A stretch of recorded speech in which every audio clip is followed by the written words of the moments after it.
Hey, it's Reverend Liz Lerner-McClay.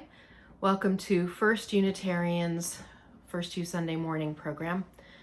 I've got the honor of welcoming you and introducing you to what's coming next. We have our music director, Fred Jodry, is going to lead us in Spirit of Life after my time with you. And then Reverend Roger is going to do Joys and Sorrows and a brief meditation.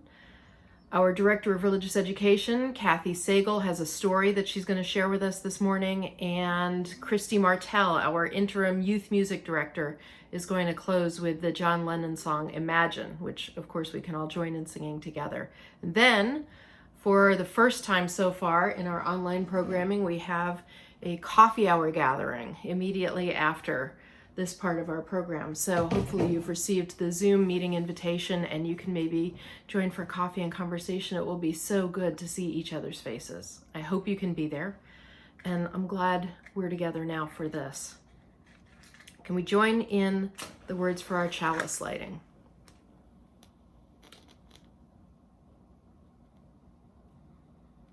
This light burns also in our hearts, and it lights our path towards harmony and justice and hope for all.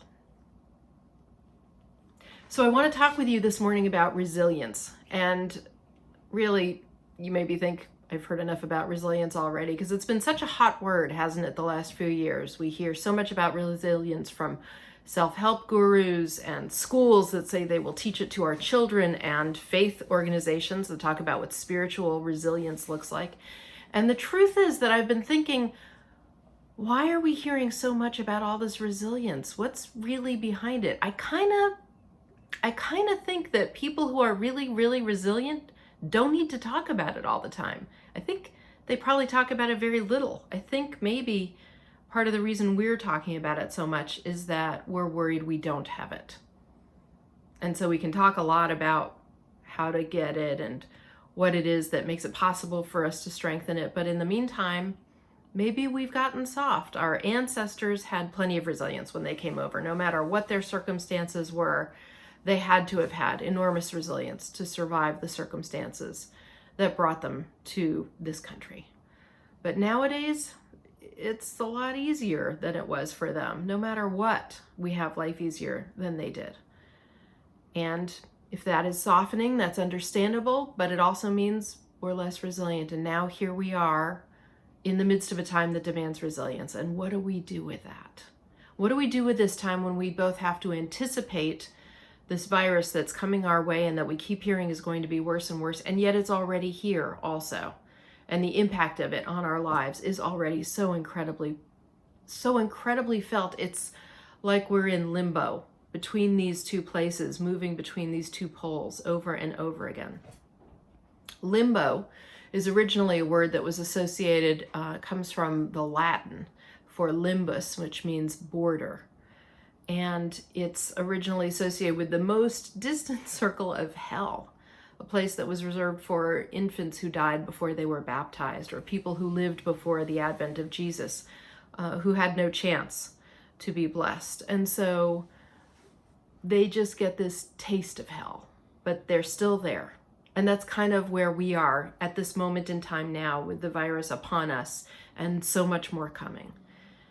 And we're stuck in that limbo, stuck with what the poet Wendell Berry calls forethought of grief, taxing our lives with forethought of grief. He says this is what sets us apart from the animals, is this capacity we have to take it in advance as well as in the moment.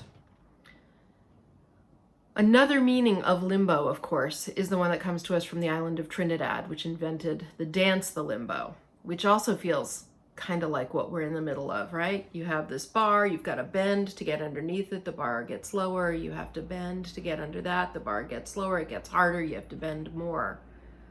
And in that case, the word limbo is derived from the word limber, right?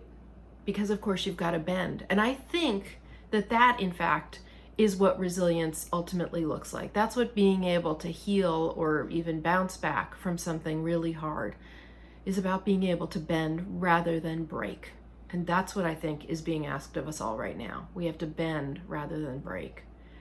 And it's not just about being bendy. It's also about being more pliant and flexible with ourselves and each other, being gentler with ourselves and gentler with each other, more generous with ourselves and more generous with each other. We can't hold ourselves to these super high standards in the midst of something that is so difficult for us on so many levels. And we have to do that also with each other. And if we bend with each other as well as with ourselves, that helps us stay stronger and united at the same time. I'm reminded of a story that a favorite mentor of mine told about going to a super yoga retreat many years ago, and the teacher put them in this crazy pose that was tortuous. And when they finally had all at least gotten into the pose, the teacher said, "Find the peace in the position." And my mentor thought, there's no way, there is no peace in this position, but that was the charge. And she leaned into that, and after a bit of time, she began to find it was possible to find peace, even in this tortuous position. And she told me that story at a time that I really needed to hear it, when I was in a place of great suffering. And like her, I thought, there's no peace in this position. But then I found when I worked on it, when I worked on bending my ways to find the peace, it was possible. So I offer that to you now. Be bendy. Seek to find the peace in the position. Know that it can be found and that it requires practice. We bend. This is kind of like that limbo dance. And then we bend more, and then we bend more. But we become more bendy as we do it. And we become more resilient as we do that, as we offer that to ourselves and to each other. So try it. Try it knowing that it is going to help us, because if we bend, then we don't break. And that's what we need right now. And the other thing always is find the things to be grateful for, because there is always much to be grateful for.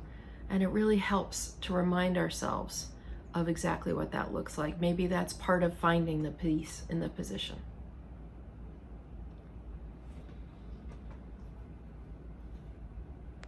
Roots hold me close. Wings set me free. Spirit of life, come to me. Come to me.